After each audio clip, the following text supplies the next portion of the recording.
На ова место во близина на излезот од Тетово кон Скопје сега се претовара градскиот отпад. Претходно за тоа служеше просторот кај железничката станица. Од тука сметот повторно се товари и се пренесува во регионалната депонија Русино кај Гостивар. И на оваа нова локација останува стариот проблем, а тоа е преголемата близина до градот. Од Тетовската локална самоуправа најавуваат дека ќе се бара друго, пооддалечено место кое ќе служи како претоварна станица. Градоначалникот на Тетово Теута Арифи за овој проблем разговараше со министерот за екологија Абдулаќи Мадеми при неговата денешна посета. Арифи рече дека градот мора да има претоварна станица и дека ќе се работи за таа да исполнува соодветни стандарди. Адеми пак најави дека управувањето со отпадот од Полошкиот регион ќе му биде доделено на концесионер, зашто веќе биле заинтересирани две странски компании. Знаете дека Тетово секогаш се соочувало со овој проблем и мислам дека тоа е привремено решение. Трајното решение секако дека е интегрираното менаџирање со отпад, односно концесијата на Русино. И комисијата би требало да одлучи кои од овие две компании веќе ќе продолжи со менаџирање на цврстиот отпад во целиот Полошки регион. Ако ја правиме разликата со пред месец дена, разликата е огромна. И во однос на чистење на сметот, и во однос на перење на улиците, и во однос на активности кои мислам дека беа мисловна именка до пред месец дена и мислам дека тоа исто така е една голема реалност.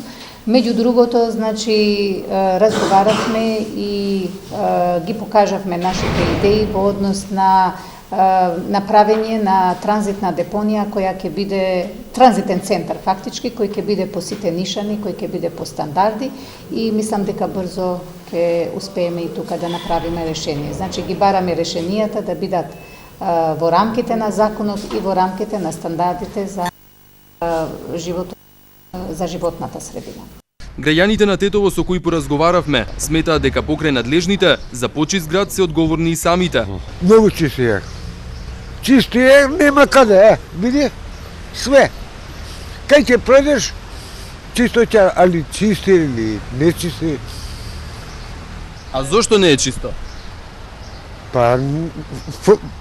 Пари нема, не им плаќа. Треба да плаќа па да земеш. А граѓаните имаат ли свест дека треба да се фрла ѓубрето на одредено место или фрлаат по улици? Треба да се фрли у контейнер. Еве ја сега ќе одам ова, у контейнер ќе фрлам. Па јас 30 години што живеем надвор, јас се чудам, да ви кажам право. Зашто се чудите? Па се чудам, отој нема ни поштовање, ни чисточе, нема ништо. Нема кој да ги плати службите. Тие се најранлива категорија што треба тие прво да бидат платени за да работат. А тие не се платени и како да работат. А граѓаните имаат ли еколошка свест?